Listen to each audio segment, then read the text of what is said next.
वंदे वांछित लाभाय चंद्रार्धकृत शेखराम वृषारूढ़ाम शूलधराम शैलपुत्रीम यशस्विनीम। अर्थात जो देवी मनचाहा वरदान देती है और जिनके मस्तक पर अर्धचंद्र है, जो वृषभ पर सवार होकर हाथों में त्रिशूल धारण किए हुए हैं, ऐसी यशस्विनी शैलपुत्री भगवती देवी की मैं वंदना करता हूँ या करती हूँ। माँ दुर्गा अपने पहले स्वरूप में शैलपुत्री के नाम से जानी जाती है। पर्वतराज हिमालय के वहाँ पुत्री के रूप में उत्पन्न होने के कारण इनका यह शैलपुत्री नाम पड़ा। वृषभ स्थिता अर्थात वृषभ की सवारी करने वाली इन माता जी के दाहिने हाथ में त्रिशूल और बाएं हाथ में कमल पुष्प सुशोभित है। यही नवदुर्गाओं में प्रथम दुर्गा है। अपने पूर्व जन्म में ये प्रजापति दक्ष की कन्या के रूप में उत्पन्न हुई थी, तब इनका नाम सती था। इनका विवाह भगवान शंकर जी से हुआ था। एक बार प्रजापति दक्ष ने एक बहुत बड़ा यज्ञ किया। इसमें उन्होंने सारे देवताओं को अपना अपना यज्ञ भाग प्राप्त करने के लिए निमंत्रित किया, किंतु शंकर जी को उन्होंने इस यज्ञ में निमंत्रित नहीं किया। सती ने जब सुना कि हमारे पिता एक अत्यंत विशाल यज्ञ का अनुष्ठान कर रहे हैं, तब वहाँ जाने के लिए उनका मन विकल हो उठा। अपनी यह इच्छा उन्होंने शंकर जी को बताई। सारी बातों पर विचार करने के बाद शंकर जी ने कहा, प्रजापति दक्ष किसी कारणवश हमसे रुष्ट हैं। अपने यज्ञ में उन्होंने सारे देवताओं को निमंत्रित किया है। उन्होंने यज्ञ भाग भी उन्हें समर्पित किए हैं, किंतु हमें जानबूझकर नहीं बुलाया गया है। कोई सूचना तक भी नहीं भेजी है।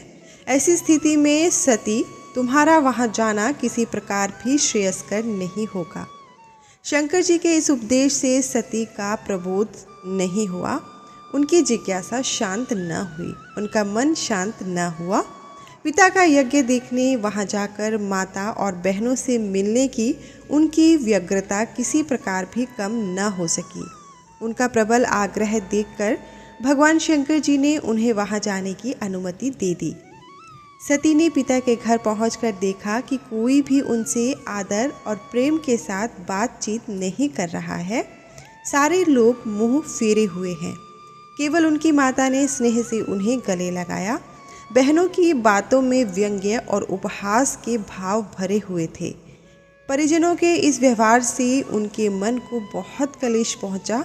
उन्होंने यह भी देखा कि वहाँ चतुर्दिक भगवान शंकर जी के प्रति तिरस्कार का भाव भरा हुआ है। दक्ष ने उनके लिए अपमानजनक वचन भी कहे। यह सब देखकर सती का हृदय क्षोभ, ग्लानि और क्रोध से संतप्त हो उठा। उन्होंने सोचा, भगवान शंकर जी की बात न मानकर यहाँ आकर मैंने बहुत बड़ी गलती की है। वह अपने पति भगवान शंकर के इस अपमान को सह न सकी। उन्होंने अपने उस रूप को तत्क्षण वहीं योगाग्नि द्वारा जलाकर भस्म कर दिया। वज्रपात के समान इस दारुण दुखद घटना को सुनकर शंकर जी ने क्रुद्ध होकर अपने गणों को भेजकर दक्ष के उस यज्ञ का पूर्णतः विध्वंस करा दिया। सती ने योगाग्नि द्वारा अपने शरीर को भस्म कर अगले जन्म में शैलराज हिमालय की पुत्री के रूप में जन्म लिया। इस बार वह शैलपुत्री नाम से विख्यात हुई। पार्वती, हेमवती भी उन्हीं के नाम है। उपनिषद की एक कथा के अनुसार इन्होंने हेमवती स्वरूप में देवताओं का गर्व भंजन किया था। शैलपुत्री देवी का विवाह भी शंकर जी से ही हुआ। पूर्व जन्म की भांति इस जन्म में भी वह शिवजी की अर्धांगिनी बनी। नवदुर्गाओं में प्रथम शैलपुत्री दुर्गा का महत्व और शक्तियाँ अनंत हैं। नवरात्रि पूजन में प्रथम दिवस इन्हीं की पूजा और उपासना की जाती है। इस प्रथम दिन की उपासना में योगी अपने मन को मूलाधार चक्र में स्थित करते हैं। यहीं से उनकी योग साधना का प्रारंभ होता है। अब बताते हैं आपको माँ शैलपुत्री को कौन सा फूल पसंद है। माँ शैलपुत्री को गुड़हल का लाल फूल और सफ़ेद कनेर का फूल अत्यधिक प्रिय है। अगर आप माँ को खुश करना चाहते हैं तो उन्हें गुड़हल या कनेर का फूल अवश्य चढ़ाएं।